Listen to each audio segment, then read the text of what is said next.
श्रीगुरुभ्यो नमः। हरिः ओम्। सदाशिवसमारम्भां शङ्कराचार्यमध्यमाम् अस्मदाचार्यपर्यन्तां वन्दे गुरुपरम्पराम्।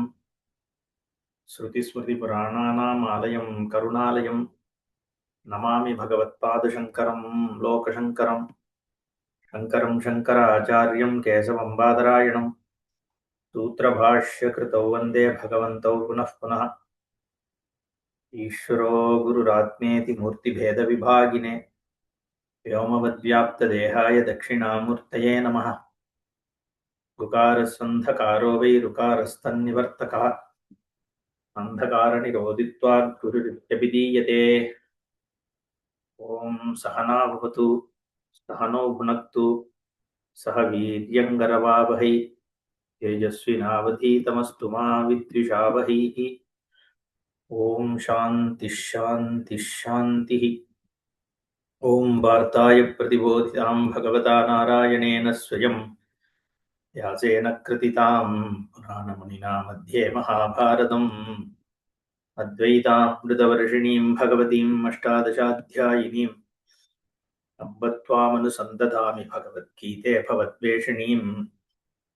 नमोऽस्तु ते व्यासविशालबुद्धे पुल्लारविन्दाय दपत्रनेत्र येन त्वया भारततैलपूर्णः प्रज्वालितो ज्ञानमयप्रदीपः प्रपन्नपारिजाताय तोत्रवेत्रैकपाणये ज्ञानमुद्राय कृष्णाय गीतामृतदुहे नमः।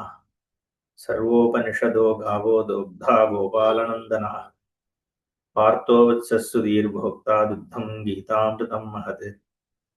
वसुदेवसुतं देवं कंसचाणूरमर्दनं देवकी परमानन्दं कृष्णं वन्दे जगद्गुरुम्।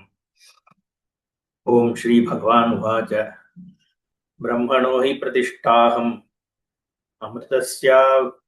अमृतस्य व्ययस्य च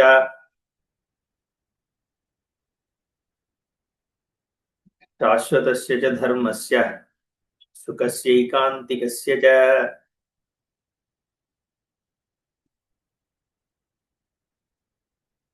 हि अहम् अमृतस्य अव्ययस्य च शाश्वतस्य धर्मस्य च एकान्तिकस्य च सुखस्य च ब्रह्मणः प्रतिष्ठा। நான் அமிர்தமாகிய அவ்யயமாகிய சாஸ்வதமாகிய ஐகாந்திகமாகிய சுகத் சுரூபமாகிய பிரம்மனுடைய பிரதிஷ்டாவாக ஆதாரமாக இருக்கிறேன்னு சொல்றார் பகவான். அவ்யபிச்சாரேண பக்தி யோகேன யஹா சேவதே சஹா பிரம்ம பூயாய கல்பதே அப்படின்னு சொன்னார். வியபிச்சாரம் இல்லாத பக்தி,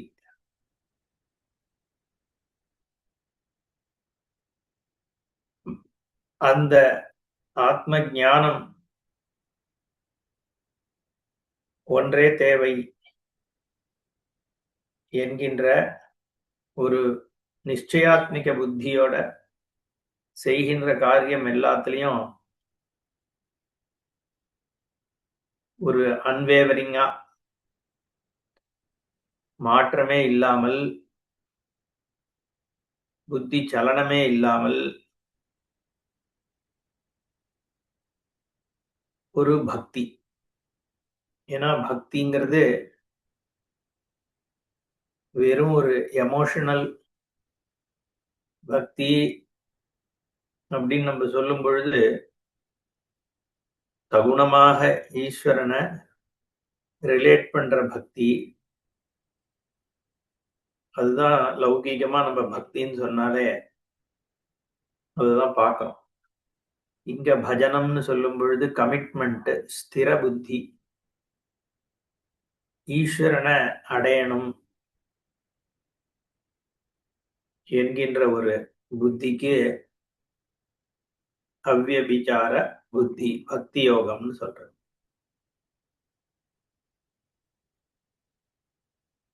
ஈஸ்வரன் சகுணமாக இருக்கும் பொழுது அதே பரபிரம்மத்தை ஈஸ்வரன் சொல்றோம். நிர்குணமாக இருக்கும்போது ஞானத்தினால அடைகின்றது. அதனால பக்திங்கிற பதம் ரெண்டுத்துக்குமே சேரும். சகுணமாக அதே ஈஸ்வரன் தான், நிர்குணமும் அதே ஈஸ்வரன் தான். நிர்குணம்ன்ற பொழுது அது சர்வவியாபி, அங்க நான் வேற ஈஸ்வரன் வேறன்றது இல்லைங்கிற பொழுது அங்க பக்தி யோகம்னு சொன்னா ஞானம் தான் சொல்லப்படும். அந்த ஞானத்தோடு கூடியவன் பிரம்ம பூயாய கல்பத்தேன்னு சொன்னார். ஏன்னா ஞானம்தான் பிரம்மஸ்வரூபத்தை கொண்டு போய் சேர்க்க முடியும். சேர்க்கிறதுங்கிறது கூட இங்க ஒரு ஔபச்சாரிகமான வார்த்தை தான். அதனால சேவத்தே அப்படின்னு சொன்னா ஒரு ஸ்ரத்தாவானாக இருக்கான்னு அர்த்தம். இந்த ஸ்லோகத்துல பிரம்மணஹா பிரதிஷ்டாகம் அப்படின்னு சொல்லும் பொழுது எப்படி, எதனால ஒரு பக்தன் பிரம்மஸ்வரூபன் ஆகிறான்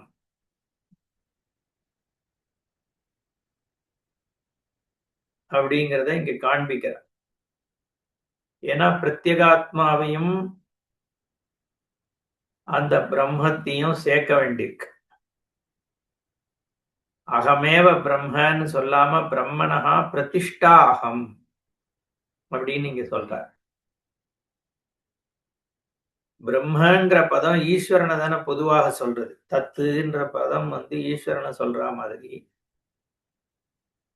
அந்த பிரம்ம பதம் பொதுவாக விருகி விருத்தம்ங்கிறதுனால பெரியதாக எல்லாவற்றையும் வியாபித்துக் கொண்டிருக்கின்ற அந்த ஸ்வரூபம் இருக்கே, அதனுடைய ஆதாரமாக நான் இருக்கிறேன். அந்த அகந்தா, ஆத்மான்னு அர்த்தம் அகம்னா. இந்த அவ்யாகிருத்தமும் இங்க அவ்யயமான பிரம்மன், மாற்றத்திற்கு உட்படாத பிரம்மன், நித்தியமான தர்மஸ்வரூபமாகிய, அங்க பகவான் பாஷ்யக்காரர் ஞானத்தினால் அடையக்கூடிய அந்த வஸ்து இருக்கே, அது ஆத்மாவை ஆதாரமாக கொண்டது. அந்த சச்சிதானந்த ஆத்மாதான் பிரதிஷ்டா இந்த ஜெகத்துக்கும் ஜெகத்தினுடைய சிரஷ்டாவான ஈஸ்வரனுக்கும் எல்லாவற்றுக்கும் ஆதாரமாக இருப்பது ஆத்மஸ்வரூபம்தான். அப்படிங்கிறதுனால அந்த சச்சிதானந்த ஆத்மாதான் பிரதிஷ்டா.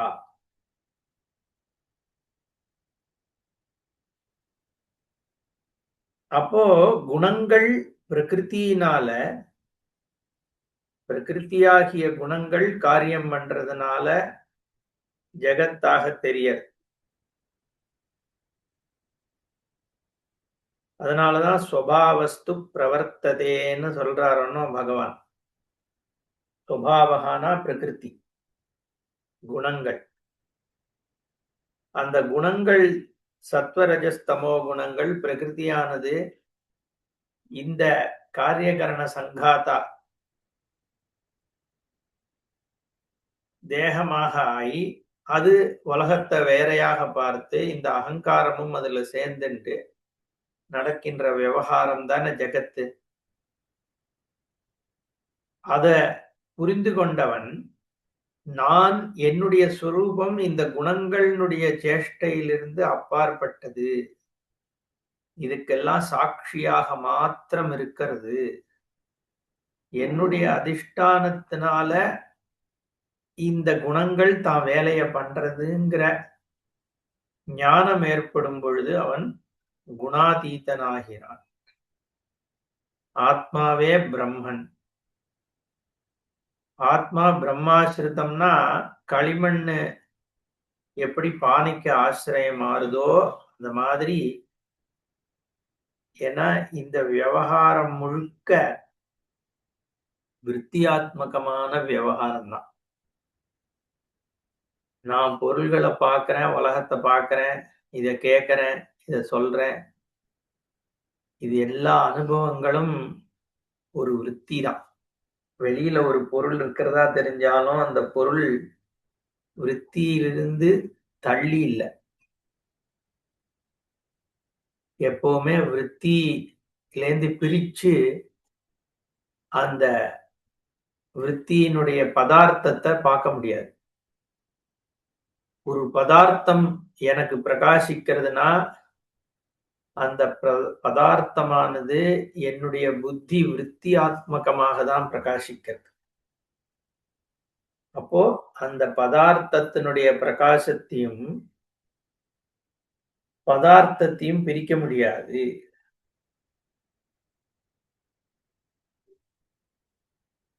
அப்ப இருக்கிறது எல்லாம் என்ன? பிரதிஷ்டா.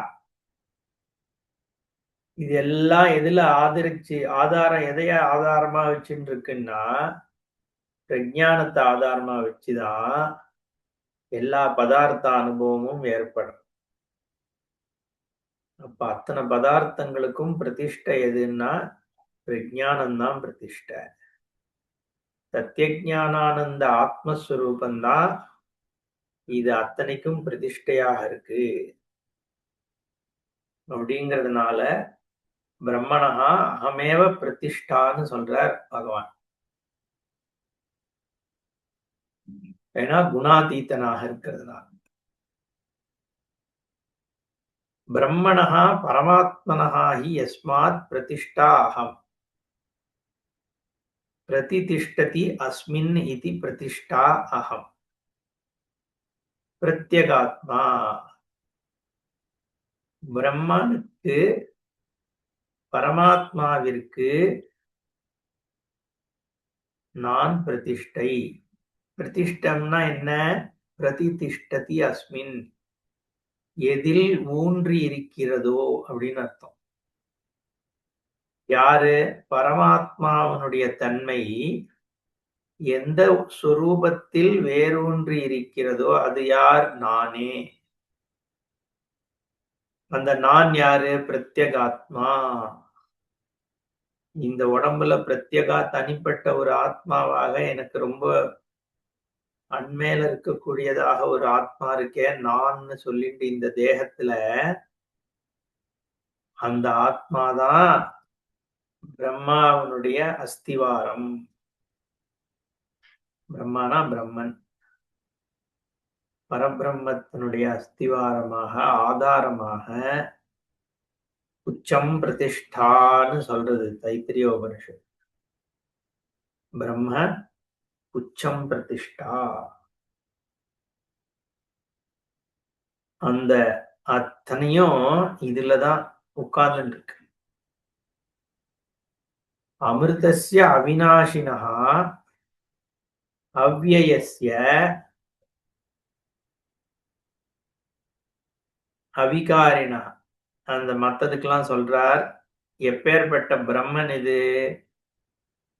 அது இந்த ஸ்லோகத்துல சொல்லியிருக்கு. அமிர்தஸ்ய, மிருத்தம் இல்லாத. மிருத்தம்னா இருந்துட்டே இருந்து கடைசியில இறப்பு இல்லாதன்னு கிடையாது. விநாசமே மாறுதலே இல்லாதன்னு அர்த்தம். அவிநாசினஹா, இந்த சம்சாரத்துக்கும் விநாசம் கிடையாது, ஜெகத்துக்கும் விநாசம் கிடையாது, அவ்வியாகிருத்த பிரம்மத்துக்கும் விநாசம் கிடையாது. ஏன் விநாசம் இல்லைன்னா இருந்தாதானே விநாசம். சொரூபம் எப்படியுமே விநாசம் கிடையாது. இந்த பிரம்மனுக்கு அவிநாசியாக இருக்கக்கூடிய பிரம்மத்திற்கும் அவ்வியம் வியம் இல்லாத விகாரம் இல்லாத பிரம்மத்திற்கும் சாஸ்வதஸ்ய, ஸ்வதான நாளை என்பது எப்பவுமே எதுக்கு இருக்கோ அப்படி நித்தியமான வஸ்து, நித்தியஸ்ய தர்மஸ்ய, தர்ம ஞானஸ்ய ஞான யோக தர்ம பிராப்யஸ்ய. ஞான யோகம் ஞானத்தோடு சேர்றதுனால் அடையக்கூடியதாகிய அந்த பிரம்மஸ்வரூபம் இருக்கே, அதனுடைய பிரதிஷ்டை பிரத்யேகாத்மாவில். ஏன்னா பிரத்யேகாத்மால தான் அது ரெக்கக்னைஸ் ஆகிறது, உபலப்தி ஆகிறது. பிரத்யேகாத்மாவே தான் அது. பிரத்யேகாத்மாவனுடைய புத்தி இருக்கே, அதுல உபலப்தி ஆகிறது. பிரத்யேகாத்ம ரூபமாக இருக்கிற வஸ்துவே சர்வாத்மாவாக இருக்கின்ற பிரம்மம்னு உபலப்தி ஏற்படுறது. அதனால ஞான யோக தர்ம பிராபியம்னு சொல்றார். சுகஸ்ய ஆனந்த ரூபஸ்ய, இந்த பிரம்ம வஸ்து ஆனந்த ரூபம். ஏன்னா துக்க லேசமே இல்லாதது. ஐகாந்திகஸ்ய அவ்யபிசாரிணா, ஏகாத்ம தன்மை, வெபிச்சாரம் இல்லாத தன்மை, மாற்றமில்லாத தன்மை அதுக்கு இருக்கு. ஏகரசமான பிரம்மம் சத்தாது பாட்டு இருந்துன்னு இருக்கு.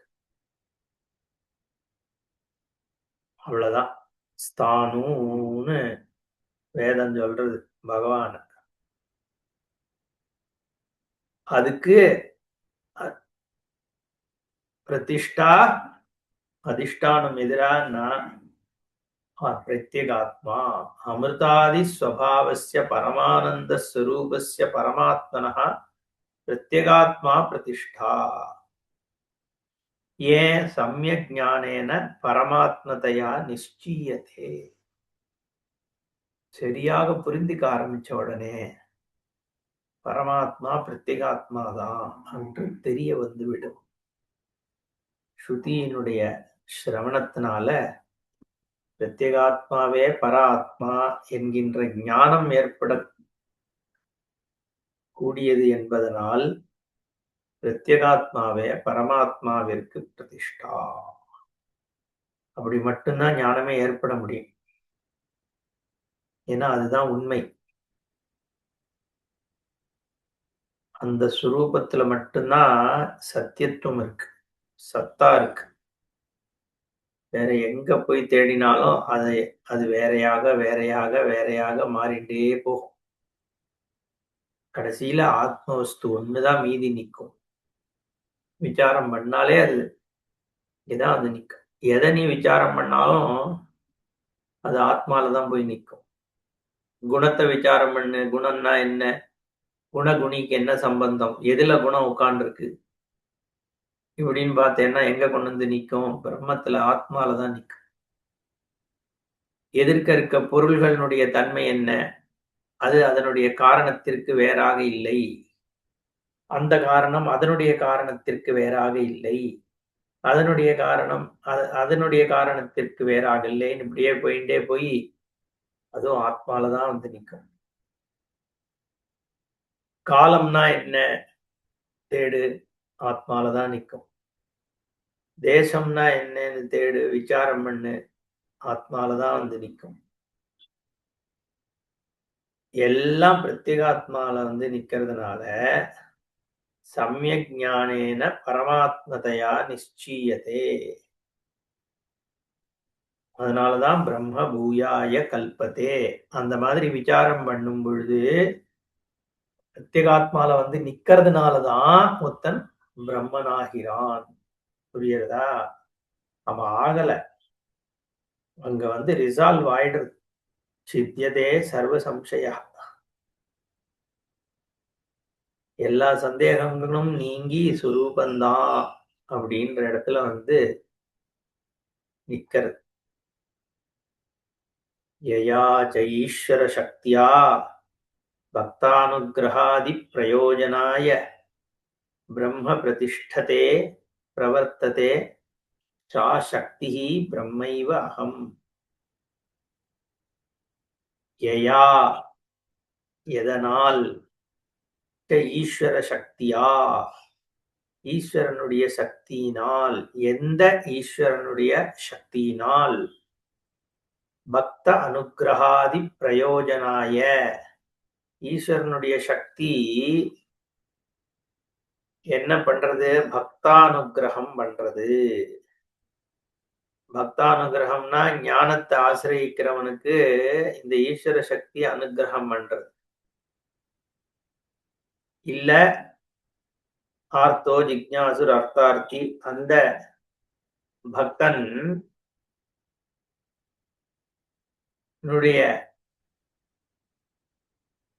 பிரயோஜனத்திற்காக இந்த சக்தியானது இயங்குகின்றது.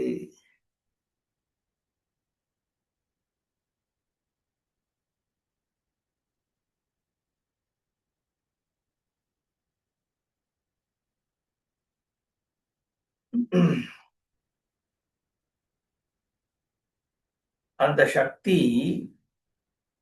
பிரம்மனுடைய சக்தியாக எப்படி வெளிப்படுறது?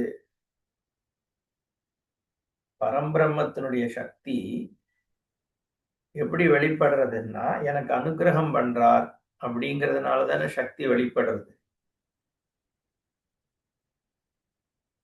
அந்த சக்தியினுடைய வெளிப்பாடு எதை காண்பிக்கிறது? ஈஸ்வர தன்மையை காண்பிக்கிறது.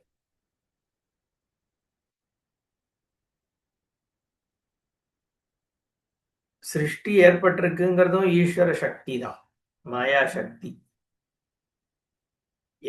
இந்த உலகத்துல சம்சாரம்னு ஒண்ணு இருக்கு, அதுல நான் இயங்குறேங்கிறதும் ஈஸ்வர சக்தி தான். அந்த ஈஸ்வர சக்தி அதுதான் பிரம்ம. பிரவர்த்ததே சா சக்தி பிரம்மைவ அகம். அந்த பிரம்மன் தான் சக்தி, பிரகிருதி சக்தி, அவ்யாகிருத சக்தி. இந்த சக்தி ஸ்வரூபமாக இருக்கிறது இந்த பிரத்யேகாத்மா தான்.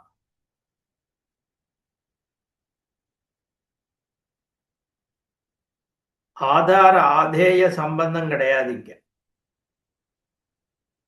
பிரம்மன் இருக்கு, அதை இது ஏற்படுத்தி இருக்குன்னு கிடையாது. பிரம்மமே அகம். எப்படி களிமண்ணு பானையை தாங்குதோ, ஸ்வர்ணம் வளையலை தாங்குதோ,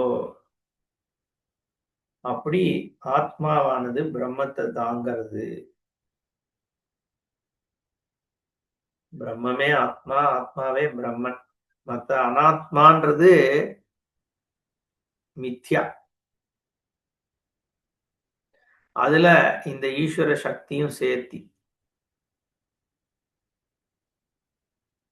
ஏன்னா அனாத்மா நித்திய பரோட்சம்தான். ஏன்னா ஆத்மா நித்திய அபரோக்ஷம். எல்லாமே நித்திய அபரோக்ஷமா தான் இருக்கு.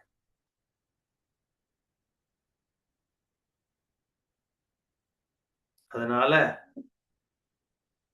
இந்த இடத்துல இன்னொன்னு கேட்கலாம். பிரம்மன் அப்படிங்கிற பதம் முன்னாடி தாசாம் பிரம்ம மகத் யோனிஹி அகம் பீஜ பிரதப் பிதா அப்படின்னு சொல்ற இடத்துல அந்த பிரம்ம அப்படிங்கிற பதம் அவ்யாகிருத்த மாயைய சொல்லித்து அப்படின்னு எடுத்துக்கிறோமே, இந்த இடத்துல அப்படி அதையே எடுத்துக்க கூடாது. ஏன் சத்தியஞானானந்த ஸ்வரூபத்தை தான் சொல்லுதுன்னு எடுத்துக்க வேண்டி இருக்குன்னா, இந்த விசேஷணங்கள் எல்லாம் இங்க கொடுக்கப்படுறது ஐகாந்திகஸ்ய அவ்யபிச்சாரினா அமிர்த அவ்யய,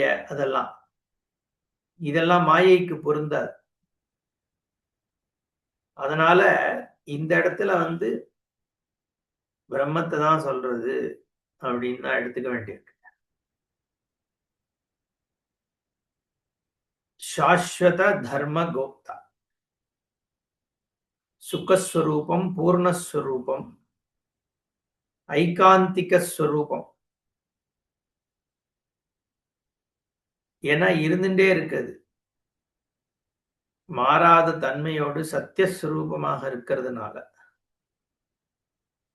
நாமரூபம் மாறிட்டு இருந்தாலும் ஆதாரமான சத்தா மாறாம இருக்கிறதுனால அது சத்தியஸ்வரூபம். அது பிரத்யேகாத்மமாக இருக்கு.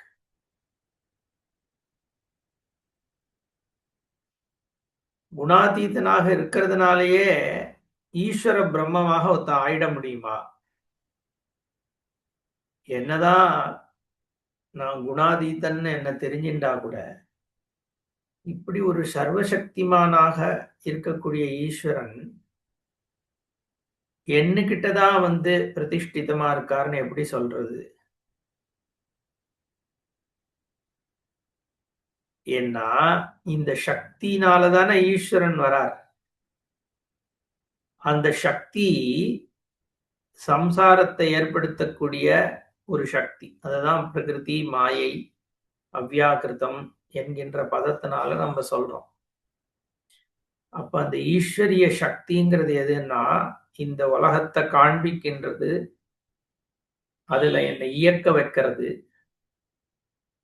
என்ன தனியாகவும் ஈஸ்வரனை தனியாகவும் பார்க்க வைக்கிறது, என்ன தனியாகவும் இந்த ஜெகத்து வேறனும் பார்க்க வைக்கிறது, நான் வேற மற்ற ஜீவன்கள் வேறன்னு பார்க்க வைக்கிறது. இந்த துவைத பாவம் எல்லாம் எதுல ஆசிரித்தமாக இருக்கு? பார்க்கின்றவனோட சுரூபத்துலதான். ஏன்னா இது அத்தனையும் எப்பவுமே பார்க்கின்றவனுடைய சுரூபத்தினால வியாபிச்சு இருக்கும் பொழுதுதான் இயங்கும்.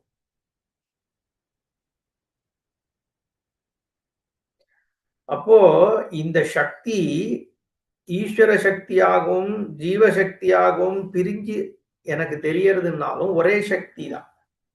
அந்த ஒரே சக்தி இந்த ஒரே ஆத்மாலதான் ஆசிரித்தமா இருக்கு. இல்ல எனக்கு பல ஆத்மாக்கள் தெரியறதேன்னா பல ஆத்மாக்கள் தெரியறதுங்கிறதே ஈஸ்வர சக்தி தான். அந்த ஈஸ்வர சக்திக்குள்ளதான் ஜீவாத்ம சக்தியும் ஜீவாத்மாவும் தெரியறது. அதனால தனித்தனி கிடையாது, இருக்கிறது ஒரே சக்தி. அதுதான் திரிகுணாத்மிக பிரகிருதி. அந்த பிரகிருதி எதுல ஆசிரிதம் பிரதிஷ்டிதமாக இருக்குன்னா இந்த ஆத்ம வஸ்துலதான் பிரதிஷ்டிதமாக இருக்கு. அந்த சக்தியும் சக்தி மத்தும் வேற கிடையாது. தான் சொல்றார், சக்தி சக்தி மத்தோகோ அனன்யத்வா. எது சக்தியை வச்சுட்டு இருக்கோ அதுதான் அந்த சக்தியே, அதனுடையதுதான் அந்த சக்தி. இந்த சக்தி ஸ்வரூபத்திலேருந்து வந்ததுதான். சிவசக்தி அபேதம். அதுவா பிரம்மசப்த வாச்சியத்வாத் சவிகல்பகம் பிரம்ம. இன்னொரு விதமா எப்படி எடுத்துக்கலாம்? சவிகல்பகமான பிரம்ம, சகுண பிரம்ம தான் இங்க பிரம்மன்னு சொல்லப்படுறது. தஸ்ய பிரம்மணஹா நிர்விகல்பக அகமேவ நான்யா பிரதிஷ்டா ஆசிரயா. சக்தின்னு எடுத்துட்டு சக்திமத்தாக இருக்கிறது நான் எடுத்துக்கலாம். விகல்பம் எதுல தெரியறது? நிர்விகல்பமான என் ஸ்வரூபத்துலதான் தெரியறதுங்கிறதுனாலையும் இது பிரதிஷ்டிதம் அப்படின்னு எடுத்துக்கலாம். கிம் விசிஷ்டஸ்யாகம், யார் அந்த நான் அப்படின்னு கேட்டா, அமிர்தஸ்ய அமரண தர்மகஸ்ய அவ்யயஸ்ய ச வியயரஹிதஸ்ய கிஞ்ச சாஸ்வதஸ்ய ச நித்யஸ்ய தர்மஸ்ய ஞானநிஷ்டா லக்ஷணஸ்ய சுகஸ்ய தஜ்ஜனிதஸ்ய ஏகாந்திகஸ்ய ச பிரதிஷ்டாகம் இது வர்த்ததே. அதனால கிம் விசிஷ்டஸ்ய நிர்விகல்பக பிரம்மணா பிரதிஷ்டா ஆசிரயா அப்படின்னு பரம்பிரம்மதான், ஆத்மாதான் பிரம்மம்னு சொல்லி இங்க முடிக்கிறார். இது ஸ்ரீ பரமஹம்ச பரிவ்ராஜகாச்சாரிய கோவிந்த பகவத் பூஜ்ய பாத சிஷ்யஸ்ய ஸ்ரீமதி சங்கர பகவத கிருதௌ ஸ்ரீமத் பகவத்கீதா பாஷ்யே குணத்ரய விபாக யோகோ நாம சதுர்தசோ அத்தியாய. குணத்ரயங்கள் எப்ப எப்படி இருக்குன்ற அந்த விபாகம், ஏன்னா சத்துவம்னா எது, ரஜஸ்னா எது, தமஸ்னா எதுலாம் சொன்னதுனால குணத்ரய விபாகம்னு இந்த அத்தியாயத்துக்கு பெயரா இருந்தது. அடுத்தது அத்த பஞ்சதசோத்தியாய, 15வது அத்தியாயம்.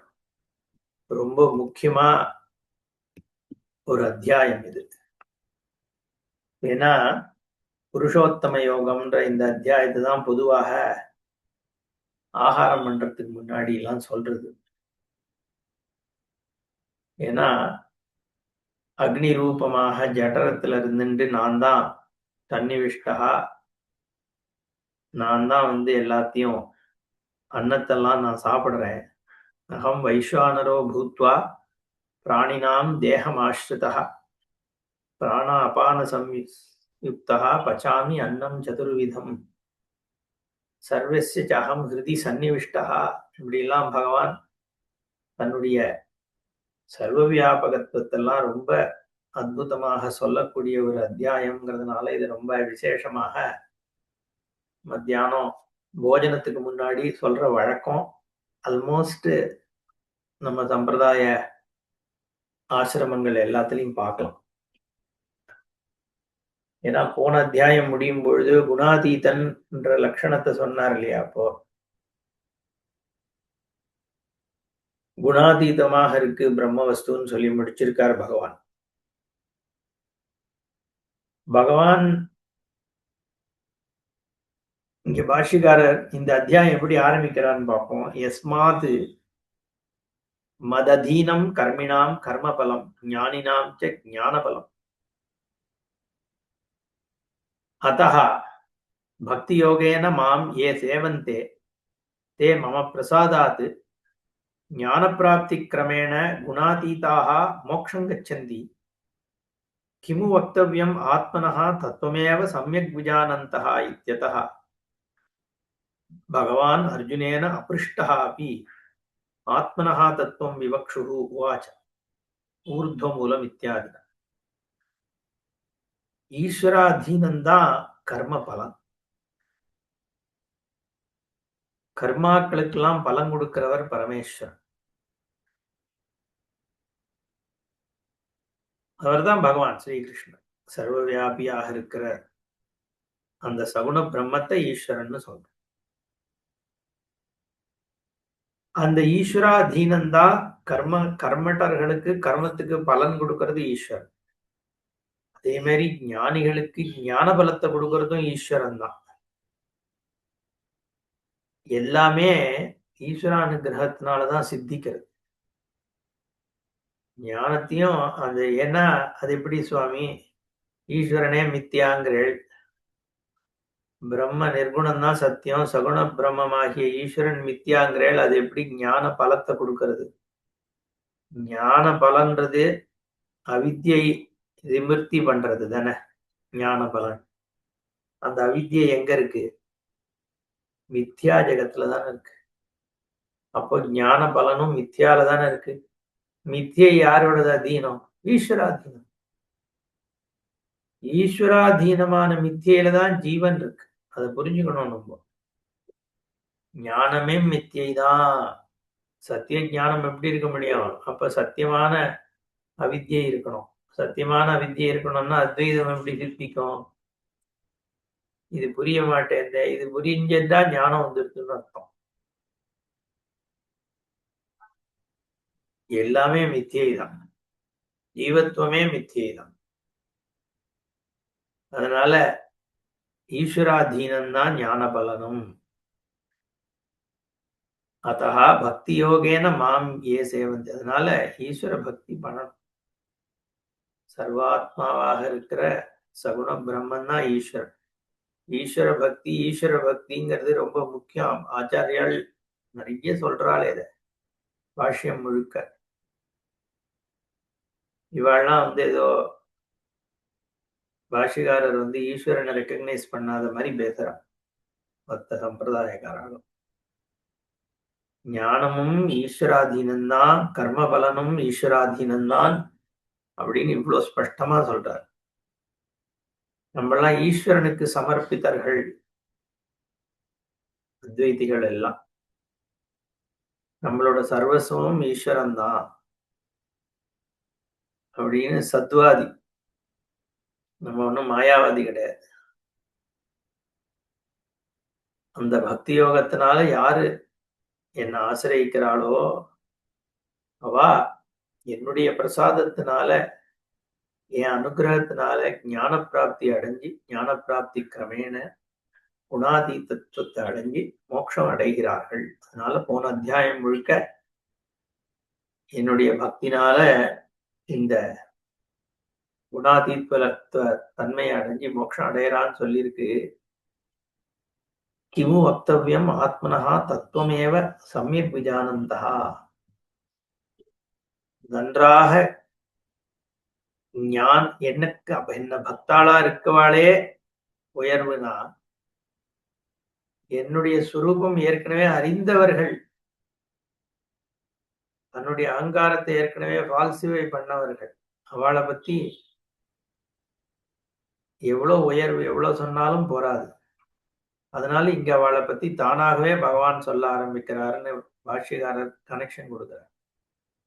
பகவான் அர்ஜுனேன அபிருஷ்டா அப்பி ஆத்மனஹா தத்துவம் விவக்ஷு. ஆத்ம தத்துவத்தை தானாவே சொல்லணும். பக்தனை சொல்லியாச்சு, ஆத்ம தத்துவத்தை இங்க சொல்லணும் அப்படின்னு ஃபுல் பிக்சர் பெயிண்ட் பண்ண போறார் பகவானுக்கு. மற்றவாள்லாம் முதல்ல அந்தக்கரண சுத்தி வந்து அனுகிரகத்தினால குணாதீத்த தன்மையை அடைஞ்சி மோட்சத்தை அடையறா. அவள்லாம் இன்னும் மோட்ச தன்மையை அடையாதவா. ஆனா ஈஸ்வர அனுகிரகத்தினால அவ அடைவா அப்படின்னு சொல்லப்பட்டிருக்கு. இங்க ஏற்கனவே ஆத்ம தத்துவம் அறிந்தவர்கள், அவளோட தன்மை என்ன, அததான் இங்க சொல்ல போற. அதுக்கு முதல்ல சம்சாரத்தை முதல்ல காண்பிக்கிறார். எப்படிப்பட்டது சம்சாரம்? ஏன்னா சம்சாரத்தை தெரிஞ்சுக்கணும்னா வைராக்கியம் தேவை.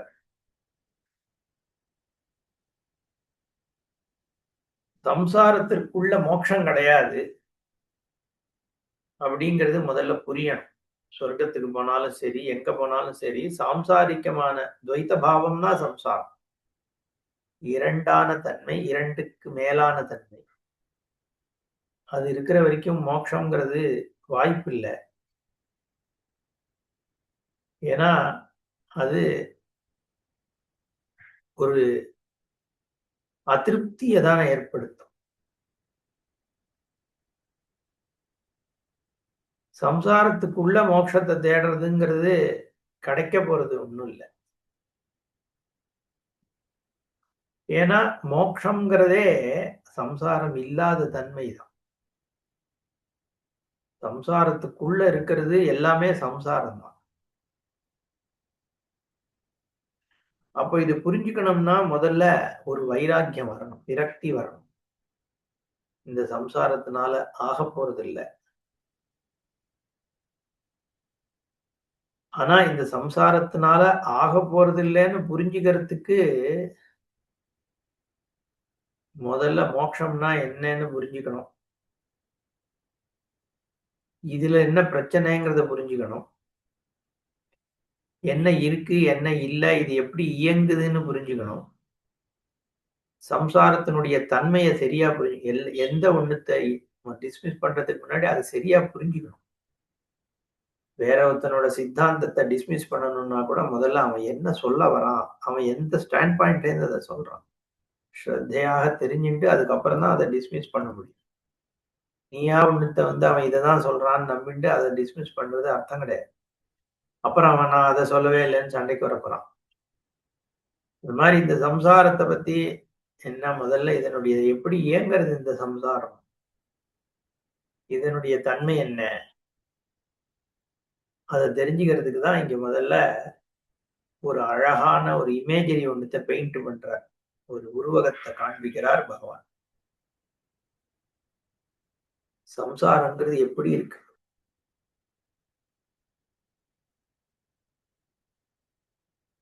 இதுல எது வந்து நீ புரிஞ்சுக்கிற, எது நீ புரிஞ்சுக்காம இருக்க, என்னவா நீ ஒண்ணு எடுத்துக்கிற, என்னவா பல விஷயங்கள் எடுத்திருக்க, இதோட இயக்கம் எப்படி இருக்கு, இது எப்படி ப்ராபகேட் ஆகுது, இது எல்லாத்தையும் காண்பிக்கிறதுக்காக ஒரு உருவகம் பண்றார் பகவான். எல்லாமே ஆத்மாதான் அப்படிங்கிறது தான் காண்பிக்க போறார். ஆனா இந்த உலகம் எப்படி இயங்குறது, அதை பத்தி மட்டும் இல்லாமல் சூக்ஷ்ம சரீரம் என்ன, உடம்புல என்னென்ன ஆக்டிவிட்டிஸ் மனுஷனுக்கு நடக்கிறது, யாரு சாப்பிடுறா, உள்ளால இருந்துட்டு இருக்கிறது யாரு, இது எல்லாத்தையும் உனக்கு தெரிவிக்க வைக்கிறது யாரு, இப்படிங்கிறது எல்லாமே காண்பிக்கிறார். அது மட்டும் இல்லாமல் எப்படி இந்த சம்சாரத்தை தாண்டறது எல்லாத்தையும் இந்த ஒரே அத்தியாயத்துல பகவான் சொல்றார். ஆத்மானா என்ன, சம்சாரம் எப்படி இயங்கிறது, சம்சாரத்தினுடைய தன்மை என்ன, அதை எப்படி நம்ம தாண்டணும், அதுக்கான ஒரு அதிகாரித்துவ சித்தி எப்படி ஏற்படும், எல்லாத்தையும் இதுல சொல்றதுனாலதான் இந்த அத்தியாயம் ரொம்ப ஒரு முக்கியமான அத்தியாயமாக பார்க்கப்படும். அதனால அர்ஜுனன் கேட்காமயே இதை சொல்றார். தத்ர தாவது விருக்ஷரூப கல்பனையா வைராக்கிய ஹேதோஹோ சம்சார ரூபம் வர்ணயதி. விருக்ஷரூப கல்பனை, இமேஜரி, இதெல்லாம் இந்த இமேஜரி வேதமே பண்றது. தைத்திரியத்துல அயம் உத்தர பக்ஷா, அயம் தட்சிண பக்ஷா, அயம் ஆத்மா இதம் உச்சம் பிரதிஷ்டா, அது பக்ஷி கல்பனை அப்படின்னு இமேஜரி ஆஃப் அ பேர்டு பண்றது. அதே மாதிரி ஆனந்த மீமாம்சை, இத ஒரு யூனிட் ஆஃப் ஆனந்தம்னு எடுத்துக்கோ, இத மாதிரி 100 மடங்கு இன்னொரு ஆனந்தம், அத மாதிரி 100 மடங்கு இன்னொரு ஆனந்தம். தேயேஷதம் மனுஷ்ய கந்தர்வானாம் ஆனந்தாக சயேகோ தேவகந்தர்வானாம் ஆனந்தா, அப்படியெல்லாம் அதுவும் ஒரு இமேஜரி கல்பனை. அந்த மாதிரி இங்க பகவான் கீதா சாஸ்திரத்துல ஒரு விருட்சத்தை கல்பனை காண்பிக்கிறார், பெயிண்ட் பண்றார். இந்த சம்சார விருட்சம் எப்படி இருக்கு,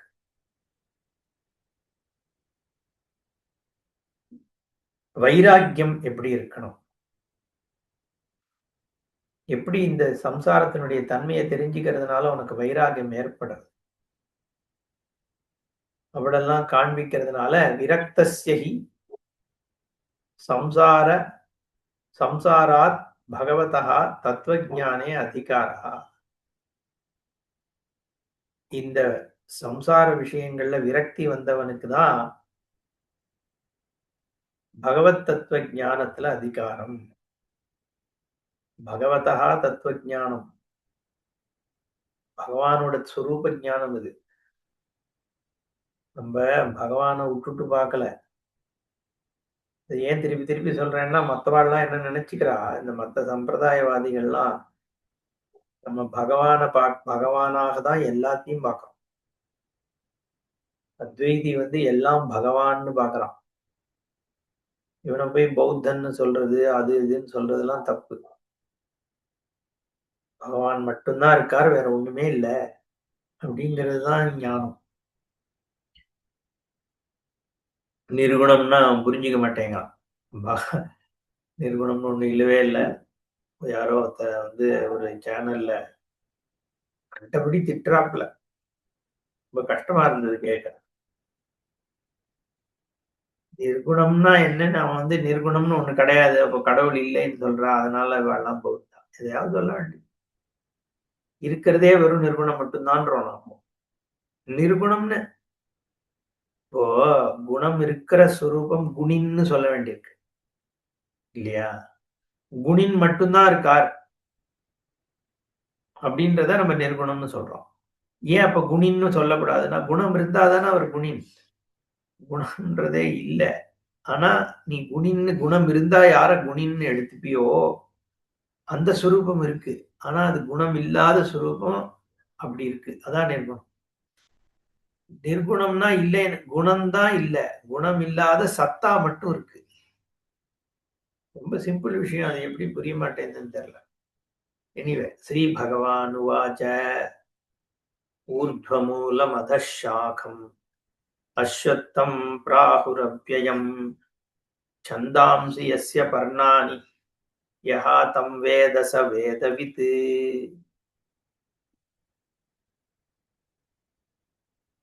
ஊர்த்வமூலம் ஸ்ரீ பகவான் சொல்றார். உவாச்ச அஸ்வத்தம் ஊர்த்வமூலம், அதஹா சாக்கம் அவ்யயம் ராகு யஸ்ய பர்ணானி சந்தாம்சி தம் யஹா வேத சஹா வேதவிது. அஸ்வத்தம். அஸ்வத்தம்னா பொதுவாக அரச மரம் இல்லையா? இங்க வெறும்ன அரச மரத்தை மட்டும் சொல்லல. அஸ்வத்தம்னா எப்பவும் இருக்கக்கூடிய அப்படின்னு அர்த்தம். எப்பவும் இல்லாத அப்படின்னு அர்த்தம். ஆக்சுவலி லிட்டரலா பார்த்தோம்னா ஸ்வத்து எப்போ எதுக்கு இல்லையோ அதுதான் அஸ்வத்த. அந்த மரத்துக்கு வேர் மேல இருக்கு. அதஹா மூலம் ஊர்துவம். மூலம்னா வேர். தலைகீழ இருக்கு மரம். மேல எங்கேயோ இருக்கு வேர். கிளைகள் கீழே இருக்கு. அதஹா சாகம். கீழே இருக்கு வேர் கிளை. அவ்யயம் ராகு. அது அழியாம இருக்கும். அஸ்வத்தம் ஆனா அவ்யயம். என்னவா அது? அஸ்வத்தம்னா நாளை இருக்காதுன்னு சொன்னேன். ஆனா அதுக்கு வியம் இல்லைங்கிறைய என்று ஞானிகள் கூறுகிறார்கள். பிராகு. அப்புறம் அந்த மரத்தினுடைய இலைகள்லாம் இருக்கே அது வேதம். சந்தாம்சி எஸ்ய பர்ணான். வேத மந்திரங்கள் தான் அதுக்கு இலையாக இருக்கு. ஏன்னா அதுதான் அதை காப்பாத்திட்டு போகிறது. அதுக்கு தேவையான சாப்பாடு எல்லாத்தையும் கொடுக்கறது இலை தான். அப்படிப்பட்ட ஒரு மரத்தை எவன் யகா வேத சகா வேதவித்து அவன் தான் வேதத்தை தெரிஞ்சுக்கிறான். ஒரு அரச மரம் ஒண்ணு தலைகீழ நிக்கணும். அதனுடைய மூலம் வேறு வானத்துல இருக்கணும். கிளைகள்லாம் கீழே இருக்கணும். வேதம் அதனுடைய இலையா இருக்கணும். அதை யாராவது தெரிஞ்சுட்டான்னா அவன் வேதத்தை தெரிஞ்சுட்டவன் அப்படின்னு. இதை கொண்டு போய் கிறிஸ்டியன் மிஷனரிஸ் என்ன பண்ணியிருக்கான், ரொம்ப வருஷம் முன்னாடி பிரிண்ட் அடிச்சு, பார்த்தீங்களாப்பா உங்க மதத்துல எப்படி தப்பு தப்பா சொல்லி கொடுக்குறாங்க, எங்கேயாவது வேர் மேல இருக்குமோ? இது கூட தெரியாம ஒரு மதம் என்ன கிளை கீழே இருக்கு இப்படிலாம் சொல்றான். அதனால இந்து மதம் சும்மா பிலீஃப் தப்பு தப்பா சொல்லி கொடுக்குறான் அப்படின்னு சொல்லி கன்வெர்ட் பண்ணான்னு. இது நான் சொல்ல, சுவாமி என் குருநாதர் அவரோட கிளாஸ்ல 30 வருஷம் முன்னாடி சொன்னது. 1995 நாங்க கோர்ஸுக்கு போனது. 30 வருஷம் 1 மாசம் ஆகுது நான் சுவாமிஜியோட இந்த கோர்ஸ் போய். அப்ப சொல்லியிருக்காரு இதை பத்தி. அன்னைக்கே இது நடந்துட்டு இருக்கு. அதுக்கு முன்னாடி காலத்துல இங்க இது வர்ணனம், இமேஜரி. எல்லா விஷயம் எல்லா ஒரு ஃபீல்டுலயும் இமேஜரி சொல்லப்படுறது உண்டு. என்ன போயிட்ஸ் ஷேக்ஸ்பியர் எழுதலையா? இவங்களுக்கு தெரியாம இல்ல. எல்லா லாங்குவேஜ்லயும் எல்லா கல்ச்சர்ஸ்லயும் இந்த மாதிரி உருவகப்படுத்துறது அப்படிங்கிறது உண்டே. அதனால இங்க ஏன் இப்படி சொல்லப்படுறது? ஊர்த்வ மூலம் அதஷாகம். இந்த அஸ்வத்தம் அப்படிங்கிறது இங்க சம்சாரம். ஏன்னா அடுத்த வர ஸ்லோகங்கள்ல இன்னும் அது விஸ்தாரமா சொல்லப்படும். அதச்சோர்த்வம் பிரசித்தாஸ்தஸ்ய சாகாः குண பிரவருத்தா விஷய பிரவாளாக அதஸ்ச மூலானி அனுசந்ததானி கர்மானுபந்தீனி மனுஷ்ய லோகே இப்படிலாம் சொல்லிட்டு சொல்லி. அதனால இது சம்சாரத்தை தான் சொல்றதுங்கிறது ரொம்ப 2 ஸ்லோகம் படிச்சாலே எவிடென்ட் ஆயிடுது. உருவகம் தான் அப்படின்னு. இதுல கன்ஃபியூஷனுக்கு ஒன்றும் இடம் இல்லை. அதனால இது சம்சாரம் தான் இந்த அஸ்வத்தம். சம்சாரத்துக்கான இமேஜ். கீதையில பகவான் சம்சாரத்தை நீக்கிறத பத்தியும் எப்படியெல்லாம் ஞானத்தை அடையணுங்கிறதெல்லாம் சொல்லிட்டு வர்றதுனால இது இமேஜரிங்கிறது ஆப்வியஸ். அரச மரத்தை பத்தி பேச வேண்டிய அவசியமே கிடையாது. இந்த இடத்துல கீதா சாஸ்திரத்துல பகவான் இது ஒன்றும் மரத்தை பத்திய புஸ்தகம் கிடையாது. அஸ்வத்தம் நாளை இல்லாத தன்மை எப்பவுமே மாறிண்டே இருக்கு. மாறிண்டே இருக்கு. ஒரு விஷயம் இன்னிங்கிறது நாளைக்கு இல்ல. 2025 டிசம்பர் 6 7/21 ஏற்கனவே ஆயிடுத்து. திருப்பி வரப்போறது இல்ல. 7/21 ஆஃப் 6 டிசம்பர் 2025 இனிமே கிடையாது இல்லையா? அது மாதிரி இல்லாம போயிட்டே இருக்கு. ஒவ்வொரு க்ஷணம் மாறிட்டு இருக்கு. ஆனா அது தன்னை ஒண்ணுத்துல இருந்து ஒண்ணாக மாத்திண்டு அப்படியே எடுத்துன்னு போயிட்டு இருக்கு. ஒரு பீஜம், அந்த பீஜத்திலேருந்து ஸ்ப்ரவுட்ஸ், அங்குரம், அங்குரத்திலேருந்து மரம், திருப்பி மரத்திலேருந்து பீஜம், இப்படியும் போயிட்டே இருக்கு. வேர் படர்ந்து இருக்கு இந்த அஸ்வத்த சம்சார மரத்திற்கு. ஏன்னா மாறிண்டே இருக்கு. எப்படி அந்த அரச மரத்தினுடைய வேர் வளருது, விதை வருது, மாறிட்டு இருக்கோ அது மாதிரி இந்த சம்சாரம் மாறிண்டே இருக்கு. வேர் அப்படியே இருக்கு, புடிச்சுண்டு நிக்குது. அந்த வேருக்கு மேல இருக்கிற விஷயங்கள்லாம் மாறிண்டே இருக்கு. அதிஷ்டானம் மாறுறதில்ல. பரபிரம்மம் மாறலையே, சம்சாரம் மாறிட்டு இருக்கு. அஸ்வத்தத்துல வேர் அப்படியே இருக்கு, மரம் மாறிண்டே இருக்காங்க.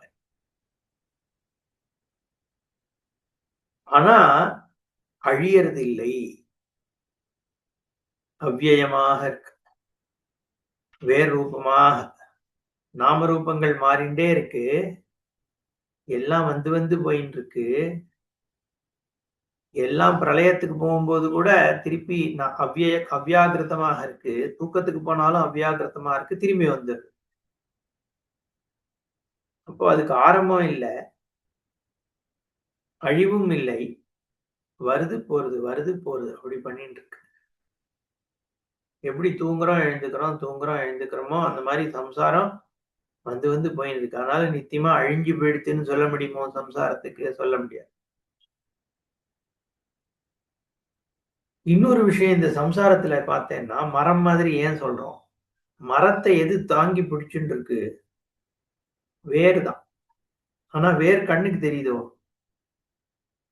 தெரியல. ஆனா நமக்கு புத்தியில தெரியறது வேர் தான் தாங்கி பிடிச்சுட்டு இருக்குன்னு.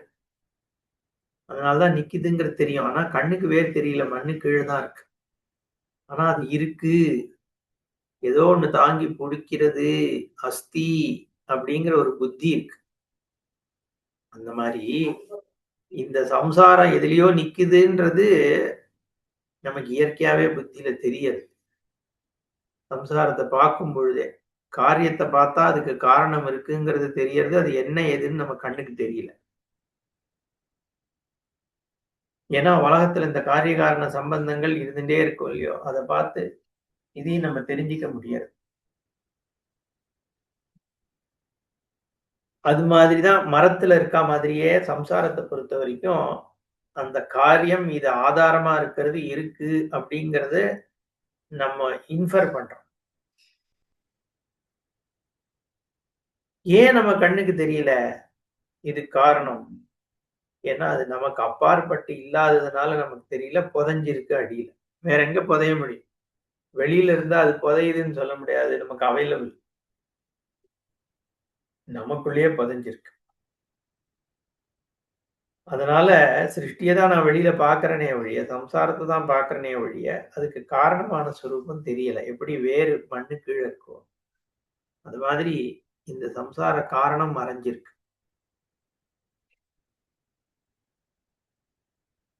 இன்னொன்னு பகவத்பாதால் இங்க சொல்றார். ஏன்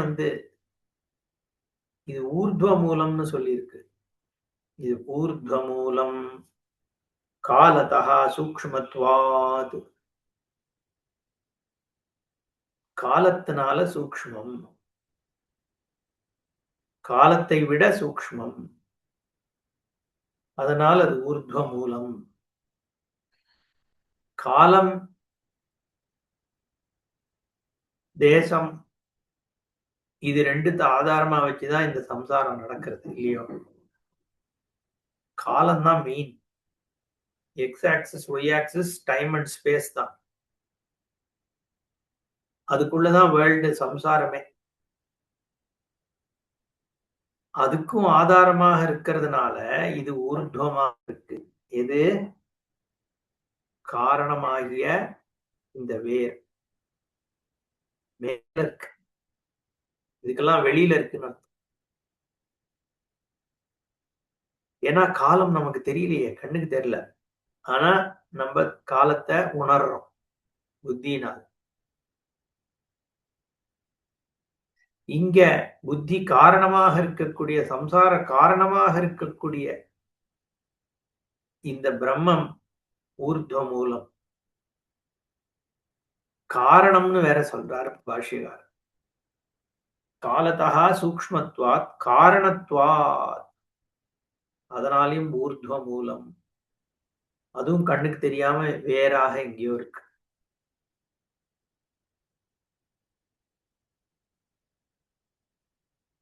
அப்புறம் இன்னொரு காரணத்தினால் அது வேறு. மூலம்ங்கிறதுக்கு தான் முக்கியமா காரணத்வாத் மூலம்.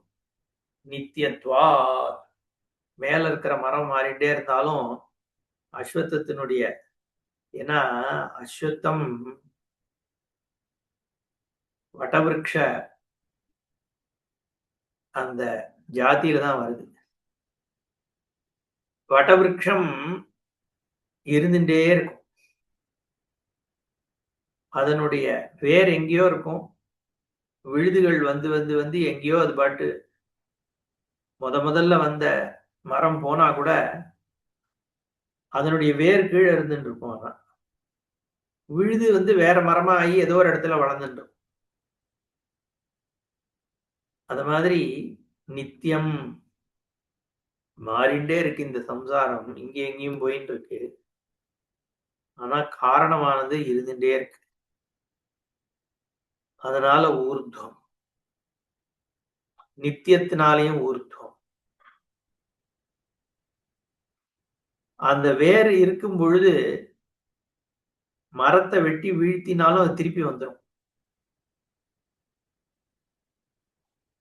வேர் பச்சை பிடிச்சி இருந்துன்றதுன்னா எத்தனையோ மரம் நம்ம பார்க்கிறோம்.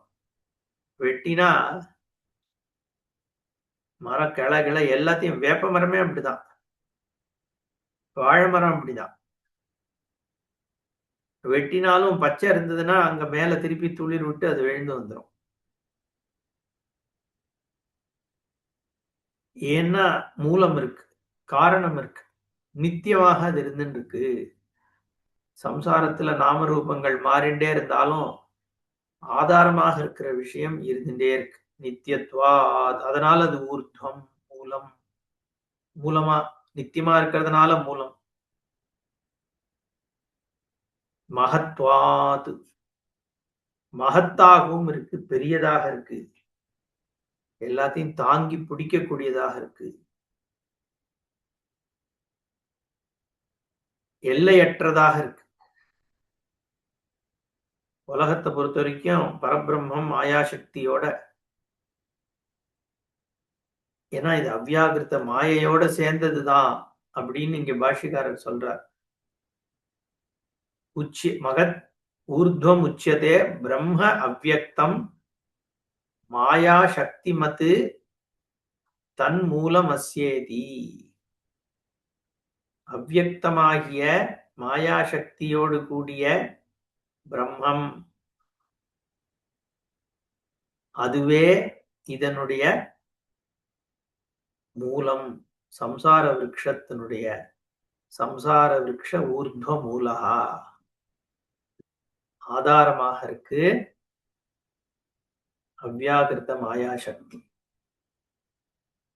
மேல எப்படி இந்த உருவகம் அடுத்த கிளாஸ்ல பார்ப்போம். ஓம் பூர்ணமத பூர்ணமிதம் பூர்ணாத் பூர்ணமுதச்யதே பூர்ணஸ்ய பூர்ணமாதாய பூர்ணமேவாவசிஷ்யதே.